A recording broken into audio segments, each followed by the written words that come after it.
I'm Zoe, 34 female. I live in a quiet suburban neighborhood with my husband, Mark, in a house that was supposed to be our forever home. I'm a freelance graphic designer, which means my office is a sunny little room upstairs where I spend my days creating brand logos and marketing materials for clients all over the country.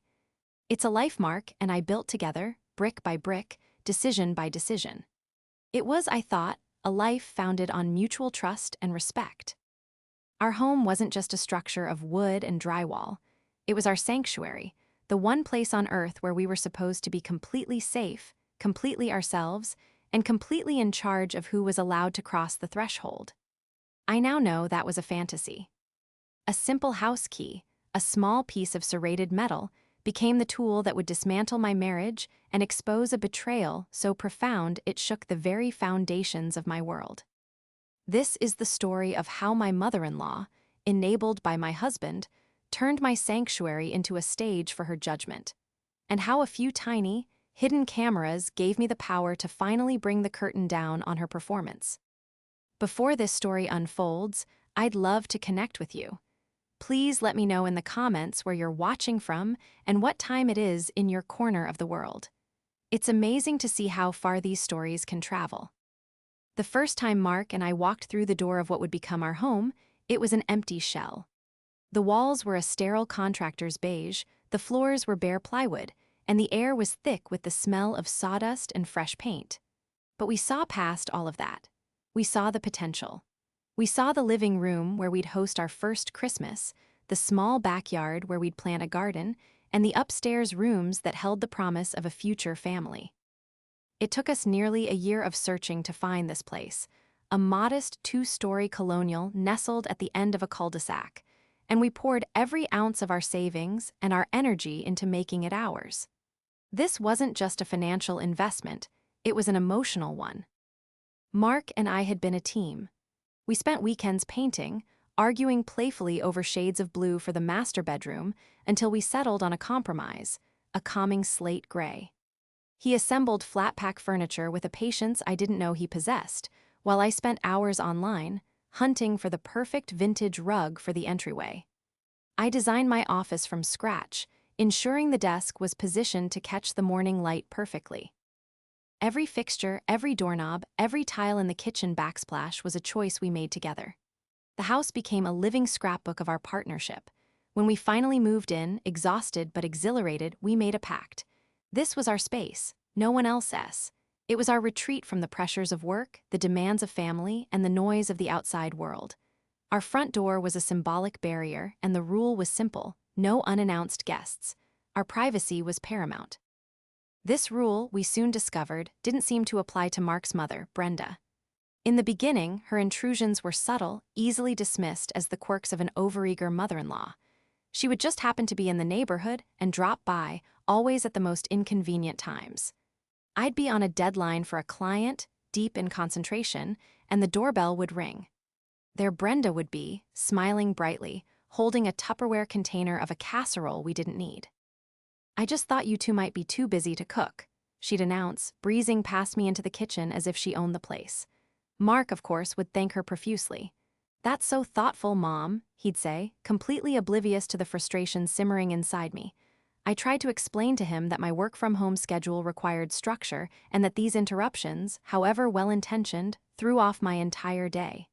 "She's just trying to be helpful, Zoe," he'd reply with a shrug. "That's just how she is." "That's just how she is" became Mark's go-to excuse for a growing list of boundary-crossing behaviors. Brenda had an opinion on everything in our sanctuary. The slate gray walls in our bedroom? A bit dreary, don't you think? A nice sunny yellow would really lift your spirits. The minimalist decor I favored? "It feels a little cold, dear. You should let me bring over some of my decorative plates to warm the place up." One afternoon, I came downstairs to find she had rearranged all the canisters on my kitchen counter into an order that made no sense to me. "There," she said proudly, "doesn't that look much more organized?" I spent 10 minutes putting them back after she left, my jaw clenched the entire time. I felt like a teenager whose mother was still tidying her room. Each time I would voice my frustration to Mark, and each time he would downplay it. "She means well," he'd insist. Don't make a big deal out of it. You'll hurt her feelings. I started to feel like the unreasonable one. Was I oversensitive? Was this just the normal dynamic with in-laws that everyone complained about? I tried to give her the benefit of the doubt. I reminded myself that she had raised the man I loved, and that her meddling likely came from a place of caring, however misguided. But deep down, a sense of unease was taking root. It felt less like caring and more like a subtle power play, a constant reminder that in her eyes, this was her son's house, and I was just the woman living in it. She was testing the fences, seeing which ones were electrified and which ones she could push over. The problem was, my husband was the one leaving the gate wide open for her, smiling and waving her through every single time. And I had no idea he was about to hand her a key to burn the whole fence down. The breaking point for me, the moment my passive annoyance began to curdle into genuine anger, came on a Saturday afternoon. Mark and I had spent the entire day gardening. We were filthy, sweaty, and exhausted, but in a good way. We had just sat down on the patio with 2 cold beers when Brenda's car pulled into the driveway. She got out, dressed immaculately as always, and surveyed our hard work. "Oh, you've been busy," she said, her eyes scanning the freshly planted flower beds. "Zoe, dear, you planted the hydrangeas far too close to the roses. They'll choke each other out. And Mark, you really should have edged the lawn before you started." She wasn't offering advice, she was delivering a critique. The happy bubble of our accomplishment popped. Mark just laughed it off, but I saw our shared sanctuary for what it was becoming. A territory under constant surveillance, a home where my choices were always subject to her unsolicited review. I went inside, leaving Mark to deal with his mother, and as I stood at the kitchen sink, I felt a chill that had nothing to do with the temperature. I was losing the battle for my own home. The illusion of our partnership shattered on a Tuesday. It was a completely ordinary day, which made the eventual revelation all the more jarring. I had a friend, Sarah, who was going to watch our golden retriever, Rusty, for the weekend while Mark and I went on a short anniversary trip. I was looking for the spare key we kept for such occasions. We had a designated spot for it, a small magnetic box hidden on the underside of the back patio railing. It was a system we'd agreed upon from the day we moved in. I checked the box, but it was empty. I frowned, patting my hand along the cold metal, thinking perhaps it had fallen. Nothing. I searched the junk drawer in the kitchen, the little ceramic bowl by the door where we tossed our keys, and even the pockets of my winter coats. The key was gone. Slightly annoyed, I called Mark at his office. "Hey, have you seen the spare key? I can't find it anywhere, and I need to give it to Sarah today." There was a brief, almost imperceptible pause on his end.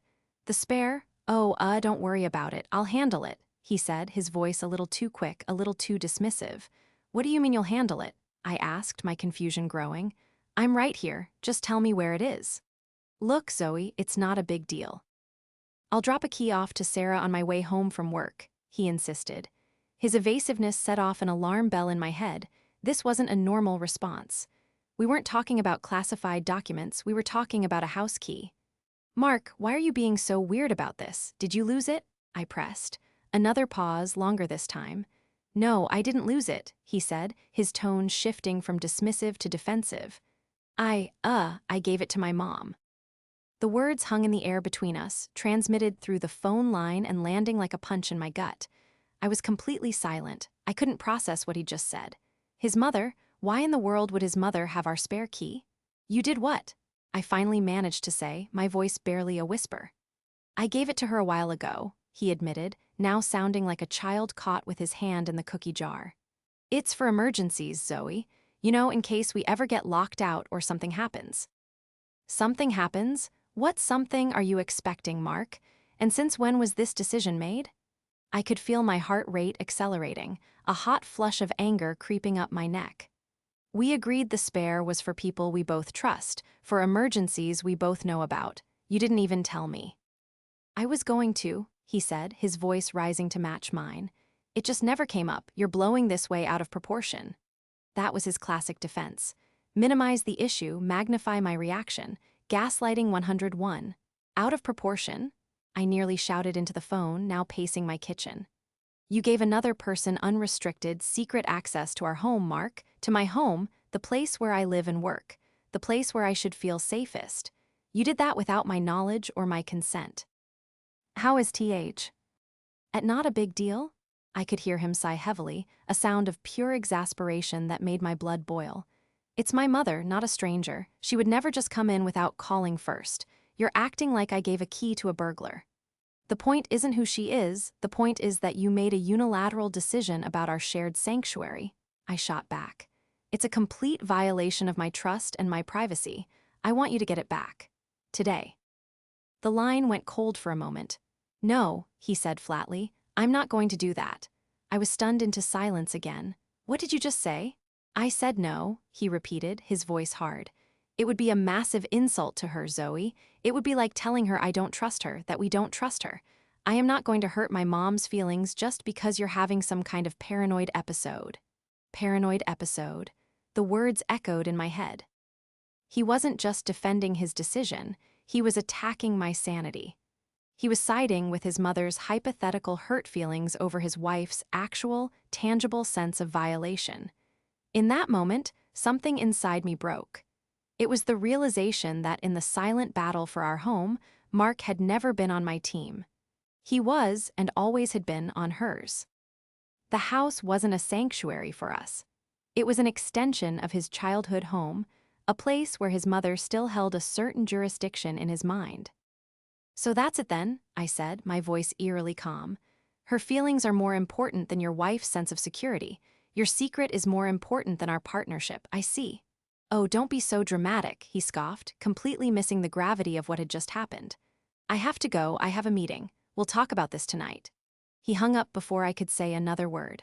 I stood in the middle of my kitchen, phone in hand, staring at the walls of the home I had poured my heart into. It no longer felt like mine. It felt like a space I was merely borrowing, a place where I was a guest with conditional privacy. The silence of the house was deafening, and for the first time since we moved in, I felt completely and utterly alone within its walls. I knew, with a certainty that chilled me to the bone, that he was wrong. She wouldn't always call first. The secret wasn't the key itself. The secret was that the lock it opened meant nothing to them. The conversation with Mark left a permanent crack in the foundation of our marriage. I tried to bring it up again that night, calmly and rationally, but he shut it down immediately. He accused me of trying to drive a wedge between him and his mother and refused to discuss it further. He was treating me like a problem to be managed, not a partner to be heard. We began to exist in a state of cold civility, moving around each other in our beautiful home like polite, resentful strangers. The house itself felt different.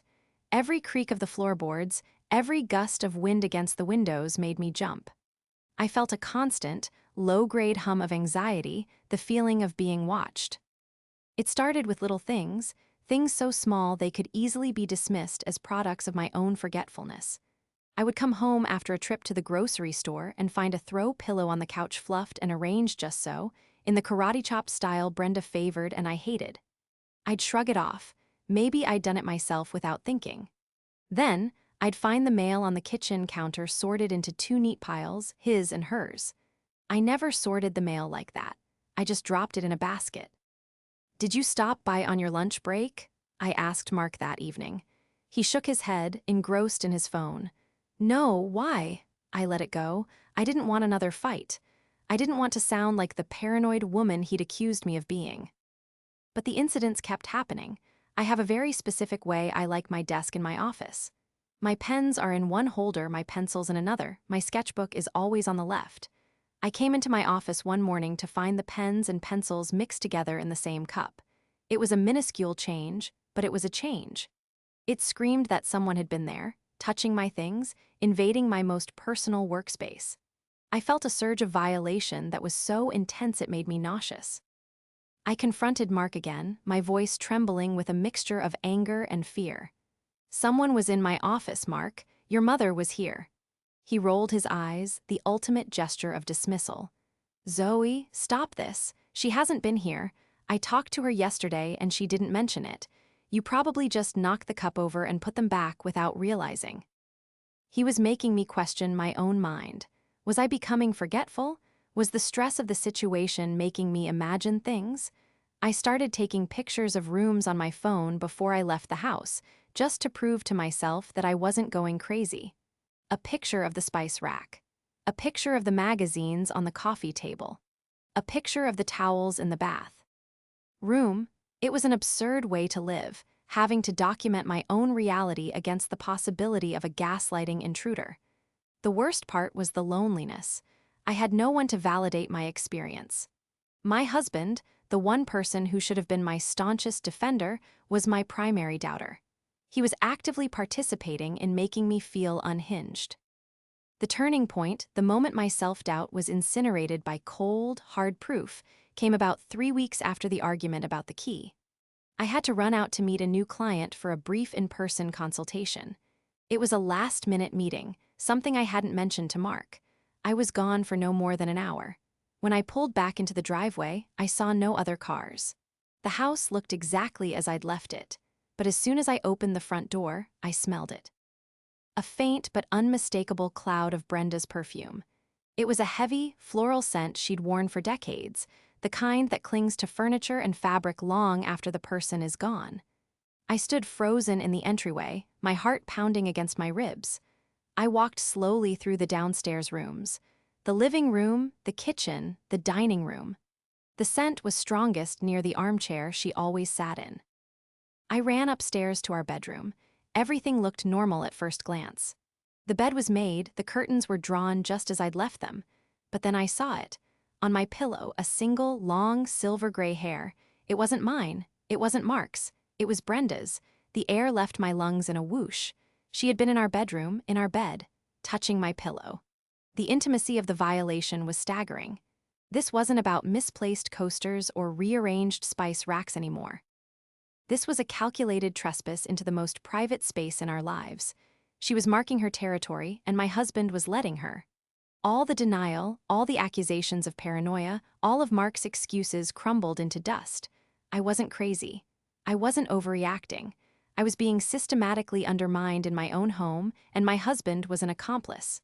The anger that filled me was pure and cold. The time for talking was over. The time for doubt was over.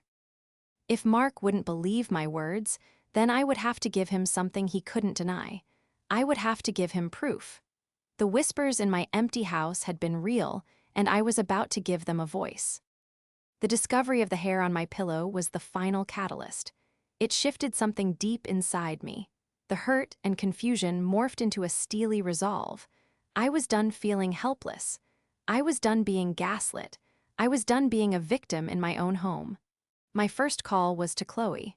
I met her at a small coffee shop downtown, needing a neutral space away from the tainted environment of my house.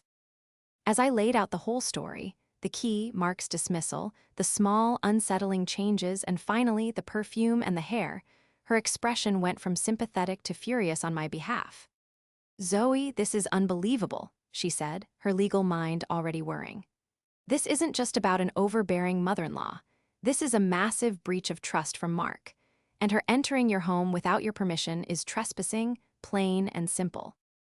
Hearing Chloe validate my feelings was like a dam breaking. The relief was immense. "I know," I said, my voice thick with emotion. "But he won't believe me. He thinks I'm making it up, that I'm paranoid. He just keeps saying, she would never do that. I need to prove it." Chloe leaned forward, her gaze intense. "Then you'll have to get undeniable proof," she said. "Something he can't twist or explain away. Have you considered cameras?" The thought had been a fleeting, desperate whisper in my mind, but hearing my lawyer friend say it out loud made it real. "Can I even do that? Is it legal?" I asked, suddenly nervous. "In your own home, for your own security, absolutely," she confirmed. "You have every right to know who is coming and going from your property. You're not recording a space where anyone has a reasonable expectation of privacy from you. It's your house." That was all the assurance I needed. That afternoon, I went online and fell down a rabbit hole of home security technology. I bypassed the obvious, bulky cameras that Brenda would spot in a second. I needed stealth. I found what I was looking for on a specialty website: tiny, high-definition cameras disguised as everyday objects. I bought 4 of them. One looked like a USB phone charger, perfect for the kitchen outlet that faced the back door. Another was hidden in a digital alarm clock, which I planned to put on the dresser in our bedroom, facing the door. The third was disguised as a smoke detector, which I could place on the ceiling of the living room for a bird's-eye view. The final, and most crucial one, was a camera hidden inside a functioning ink pen, which I could leave in the pen cup on my office desk. All of them had motion detection, Wi-Fi connectivity, and most importantly, high-fidelity audio. I wanted to see everything, and I wanted to hear everything. The package arrived 2 days later in a plain brown box. As I unboxed the tiny devices, I felt a strange cocktail of emotions. There was a sense of empowerment, the feeling of taking back control. But there was also a deep sadness. I was about to bug my own house. I was setting a trap, not for a stranger, but for my husband's mother. The very act felt like a betrayal of the life I thought I had, a confirmation that the trust was so irrevocably broken that I had to resort to espionage. I waited until Mark had left for a work dinner that he had mentioned earlier in the week. The house was quiet as I began my work. I plugged the charger camera into the kitchen wall. I swapped our old alarm clock for the new one in the bedroom. I got up on a stepladder and carefully installed the smoke detector camera in the living room, my heart hammering the entire time. Finally, I placed the pen in my office desk holder, angling it perfectly towards the door and my chair. With each camera I placed, I felt a layer of my old life peeling away. The naive, trusting Zoe was gone. In her place was a woman who was methodical, careful, and determined. I connected the cameras to a secure app on my phone and laptop, testing the feeds one by one. The clarity was astounding. I could see my empty living room, my quiet kitchen, the hallway outside my office. They were just silent rooms, but now they were under my surveillance. They were no longer just parts of my home, they were potential crime scenes. The final step was to create an opportunity. Brenda was a creature of habit. I knew she was more likely to come over on a weekday when she assumed I was out running errands or at a lunch meeting. I needed to be gone for a long enough period to make her feel safe to explore. I told Mark the following morning that I was planning to drive out to visit an old college friend the next day, a town about an hour and a half away. "I'll probably be gone all day," I said casually, not meeting his eyes. "Oh, okay," he said, barely looking up from his laptop. "Have fun." He had no idea what I was really planning. The stage was set. The eyes and ears were on the wall. All I had to do now was wait for the performance to begin. The next morning, I went through the motions of getting ready for my day trip. I packed a small bag, kissed a distracted Mark goodbye, and pulled out of the driveway, my stomach churning with nervous energy. But I didn't drive to my friend's town. Instead, I drove to a small, quiet library just a few miles from my house. I found a secluded carrel in the back, opened my laptop, and connected to the Wi-Fi. With a deep breath, I pulled up the live feeds from the 4 cameras. My heart pounded as I looked at the 4 silent quadrants on my screen: my kitchen, my living room, my bedroom, my office. My home felt alien and distant, like something I was watching on a television show. And now, the long, agonizing wait began. For the first hour, nothing happened. The sun streamed through the windows, dust motes danced in the light, and the house remained still. A part of me, a small, hopeful part, prayed that nothing would happen. Maybe I was wrong. Maybe Brenda wouldn't come. Maybe this was all a huge, paranoid mistake. I started to feel foolish, sitting in a dusty library, spying on my own empty home. I almost packed up and left. But then, at 11:17 a.m., I saw it. The feed from the kitchen camera flickered as the back door, the one leading from the garage, swung open. And there she was. Brenda. She didn't knock. She didn't hesitate. She walked in as if she were returning to her own home after taking out the trash, a purse slung over her shoulder and a look of placid ownership on her face. A hot wave of vindication and rage washed over me. I wasn't crazy. It was real. I watched transfixed as my mother-in-law began her tour. She started in the kitchen. She opened the refrigerator, peering inside, her lips pursed in a silent critique. The camera's microphone was sensitive enough that I could hear her mutter, "Honestly, nothing but takeout containers. No wonder he's so thin." She opened the pantry, tutting under her breath. She ran a finger along the countertop, presumably checking for dust.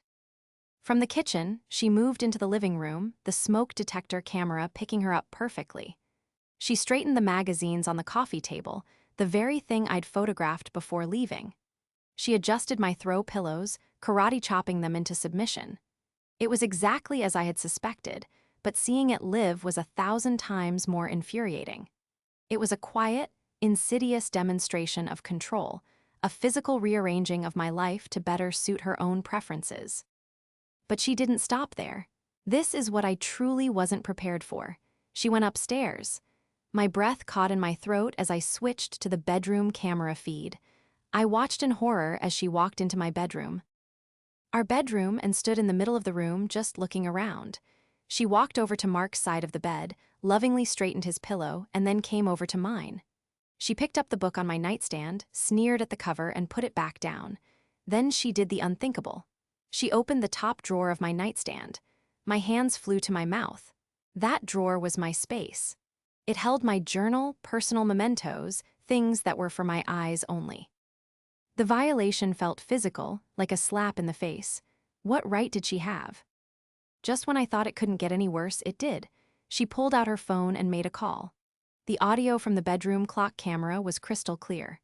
"Hi, Carol, it's me," she said, her voice dripping with condescension. Carol was her sister. "I'm at Mark's place now. Zoe's gone for the day, thank heavens. No, it's a disaster as usual. You should see the state of this place, dust everywhere. And the way she has her office set up, it's no wonder she gets nothing done. Just sits in here and plays on her computer all day, calling it a career. I know, poor Mark. He works so hard and he has to come home to this.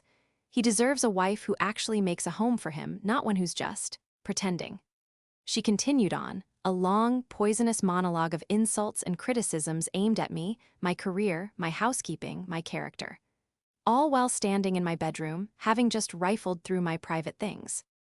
I started recording the entire feed to my hard drive, my hands shaking so badly I could barely control the mouse. This was it. This was the undeniable proof. It was so much worse than I could have ever imagined. It wasn't just snooping, it was a character assassination performed in secret. When she finally hung up, she did one last sweep of the house and let herself out the back door as quietly as she had come in. The house was silent again. But now, the silence was filled with the echoes of her venomous words. I sat in the library for another hour, too stunned to move, just replaying the footage.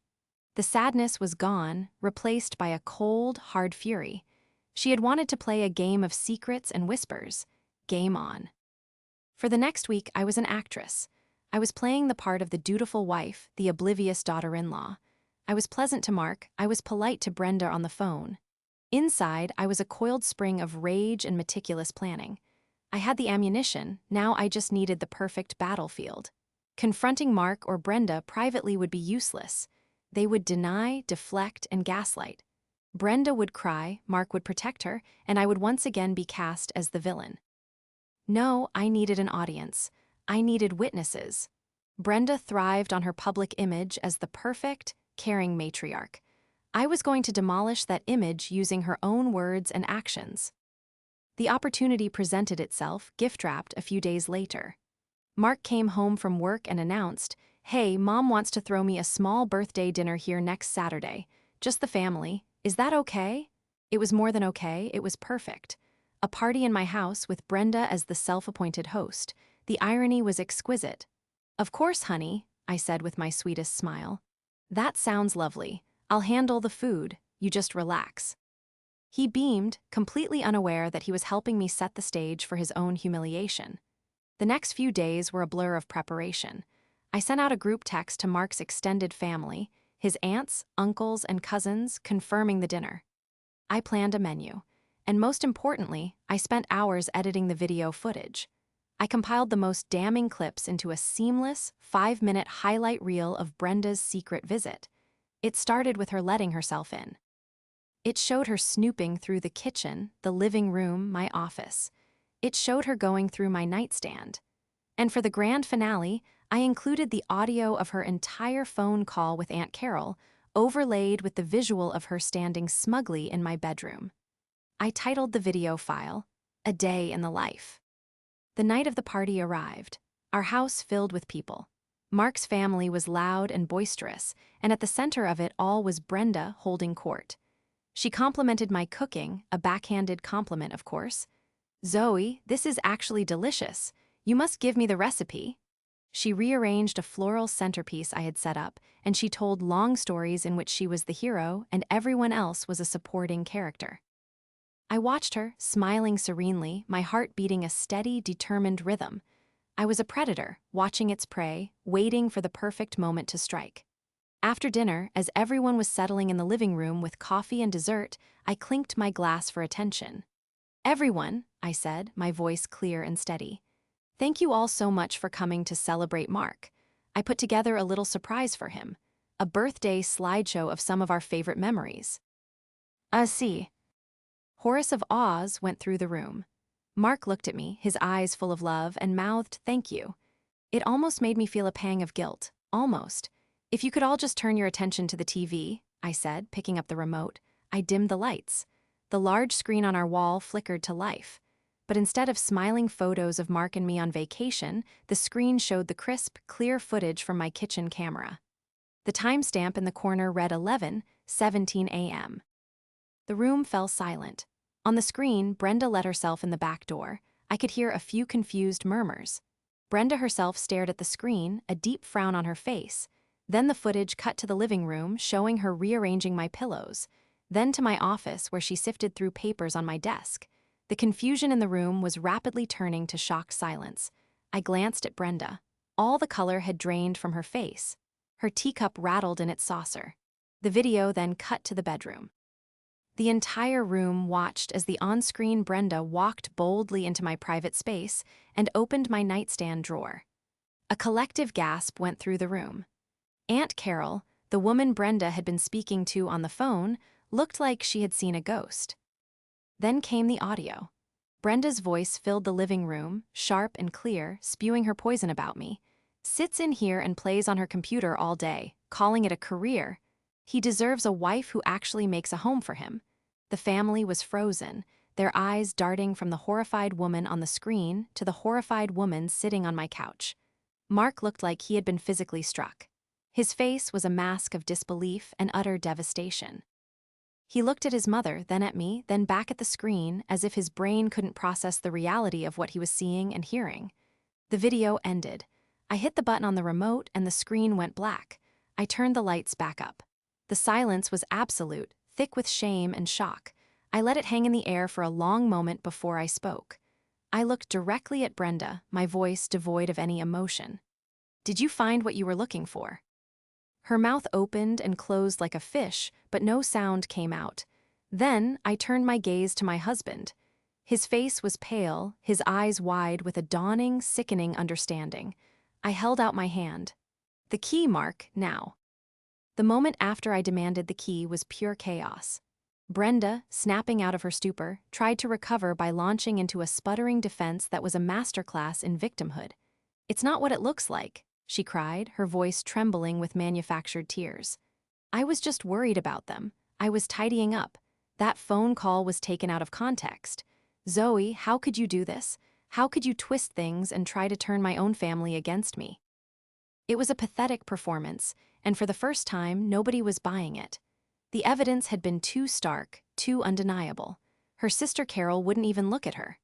The rest of the family started gathering their things, mumbling awkward goodbyes, desperate to escape the toxic fallout. No one made eye contact with Brenda or Mark. The house emptied out in a matter of minutes, leaving the three of us standing in the wreckage of our living room. Mark finally moved. He walked over to his mother, not to comfort her, but to stand in front of her, his face a mixture of fury and shame.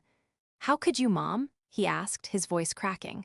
"All this time, all the things I said to Zoe, defending you, and you were lying to me the entire time." "Mark, baby, she's exaggerating." Brenda began, reaching for his arm. He pulled away as if he'd been burned. "No, I saw it. We all saw it. You went through her things. You invaded our home. You trashed her to Aunt Carol. There's no exaggerating that." He finally turned to me, his eyes pleading. "Zoe, I am so sorry. I had no idea. I never would have." I held up my hand, stopping him. "It doesn't matter if you knew," I said, my voice cold and firm. You should have known, you should have listened to me, you should have trusted your wife over your mother's potential feelings. You didn't, you made your choice a long time ago. I looked past him at Brenda, who was now openly sobbing. You need to leave my house, now. After a tense, silent standoff, Mark finally escorted his weeping mother out the door. He came back inside and stood there, looking lost and broken. Zoe, he started. I don't want to talk tonight, Mark, I said, cutting him off. I think it's best if you go stay somewhere else for a few days. I need space. The fight seemed to drain out of him. He simply nodded, went upstairs, packed a small bag, and left without another word. The silence that descended on the house after he was gone was the most peaceful I had felt in months. The next morning, the very first thing I did was call a locksmith. I watched him as he replaced every single lock on. Every door, the sound of the drill, the sight of the shiny new brass hardware, was the sound of my security being restored. When he handed me the new set of keys, I felt a profound sense of relief. This house was mine again. The weeks that followed were a painful process of rebuilding. Mark and I started communicating through texts, then phone calls. He was drowning in guilt. For the first time, he wasn't defensive. He was just sorry. He admitted that he had been a coward, that it was easier to placate his mother and dismiss my concerns than to stand up to her and face the conflict. He started going to therapy on his own to understand why he had allowed his mother to have such a destructive hold on his life and his marriage. As for Brenda, she was completely cut off. Mark told her in no uncertain terms that she was not welcome in his life until she offered me a genuine, comprehensive apology, something I knew she was incapable of.